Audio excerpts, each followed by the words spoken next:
Today I'll be sharing a book I read quite a while back. It's a memorial that sat silent for 75 years before finally demanding to be heard. Name of the book: My Name is Selma, the remarkable memory of a Jewish resistance fighter and Ravensbrück survivor. This isn't just another Holocaust story. This is the account of a 17-year-old girl who chose to fight back, who smuggled secrets under the noses of Nazi soldiers, who hid her Jewish identity even in the death camps, and who carried these memories, these ghosts, for 8 decades before finally, at 99 years old, deciding the world needed to know. Selma's recent conversation with many people had been heartbreaking and urgent when she talked about the days in the death camps. We're running out of time to hear these voices firsthand, but through her words, preserved on the page, Selma still speaks to us. We'll explore what drew this young woman into the resistance, how she survived, the unsurvivable, why she waited so long to tell her story, and what her life teaches us about courage, memory, and the fight against hatred that continues in our own time. Welcome to That's Life, I Swear. This podcast is about life's happenings in this world that conjure up such words as intriguing, frightening, life-changing, inspiring, and more. I'm Rick Barron, your host. That said, let's dive into this book. So first of all, let's talk about the abstract of the book. My Name is Selma is a powerful Holocaust memorial that chronicles the extraordinary life of Selma van Perre during World War II.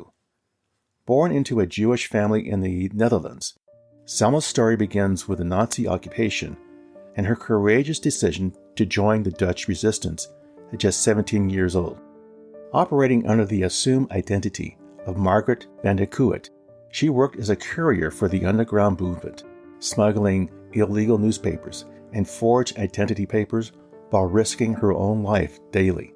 The memorial details her eventual capture by the Nazis in 1944, her imprisonment, and her subsequent deportation to Ravensbrück concentration camp in Germany, one of the largest women's camps established by the Nazi regime. Throughout her ordeal, Selma managed to conceal her Jewish identity, which likely saved her life. The book offers an unflinching account of the horrors she witnessed and endured, the brutality, starvation, disease, and death that surrounded her. Yet it is equally a testament to human resilience, the bonds of friendship formed in the darkest of circumstances, and the will to survive. Selma's narrative takes readers from the terror of Nazi-occupied Europe through liberation and into her subsequent life, offering a deeply personal perspective on one of history's darkest chapters. Now let's talk about the author. Selma van Perre was a Dutch-Jewish Holocaust survivor, resistance fighter, an author whose life spanned more than a century of remarkable history. Born in Amsterdam, she came of age during the Nazi occupation of the Netherlands, a period that will define her youth and forge her character in unimaginable ways. After surviving Ravensbrück, Selma eventually settled in London, where she built a new life, married, and worked for many years. For decades, she remained largely silent about her wartime experiences, a very common response among survivors grappling with trauma. It wasn't until her 90s that Selma decided to break her silence and share her story with the world. Published when she was 99 years old, My Name is Selma became an international success, resonating with readers across generations who were moved by her clarity, honesty, and lack of bitterness despite all she had endured.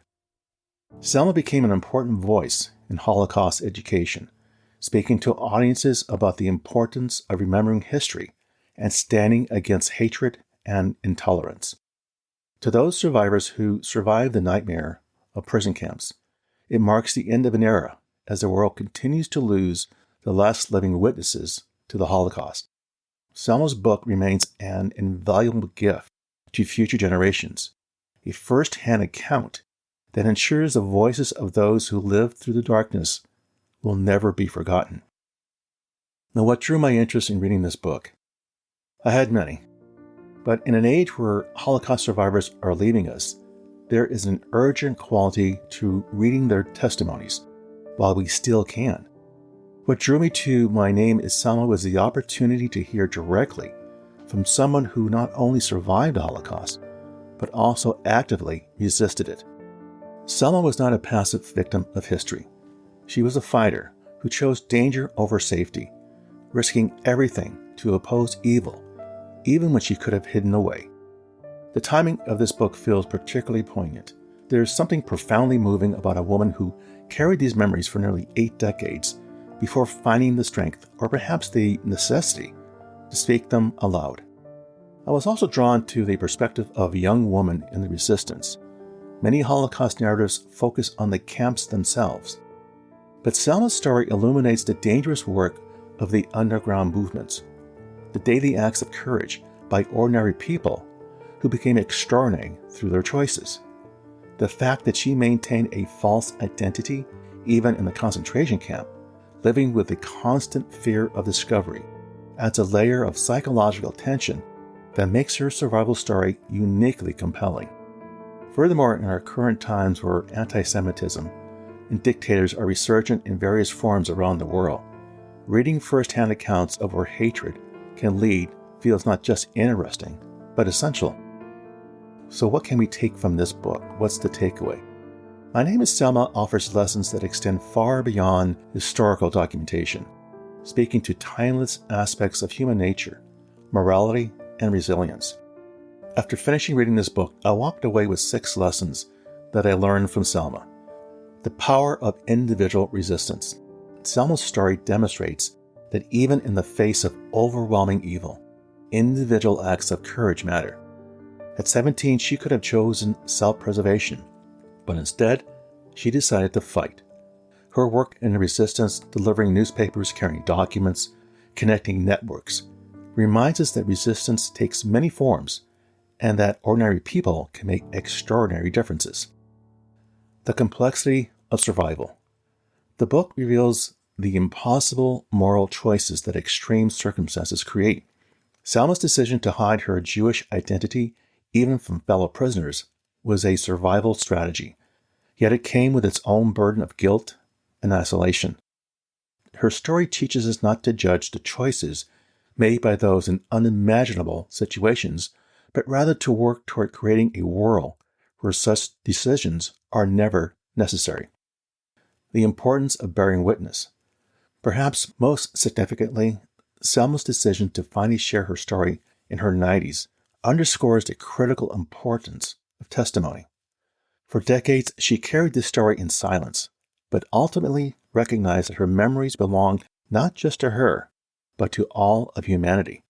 As a generation of survivors pass away, their written and recorded testimonies become our sacred responsibility to preserve and share. Resilience and the will to live.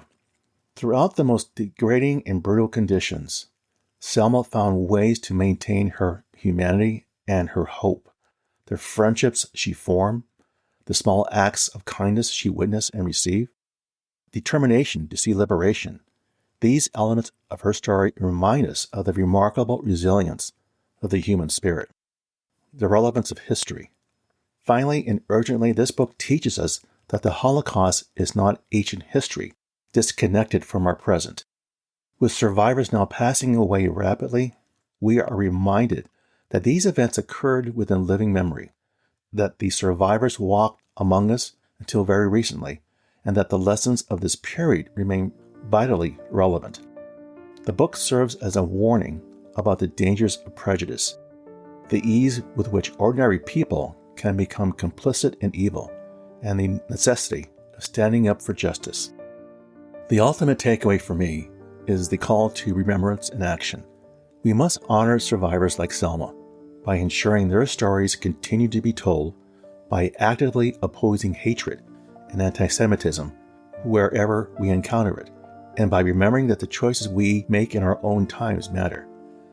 Selma's life from Nazi-occupied Amsterdam to modern London bridges an enormous act of history.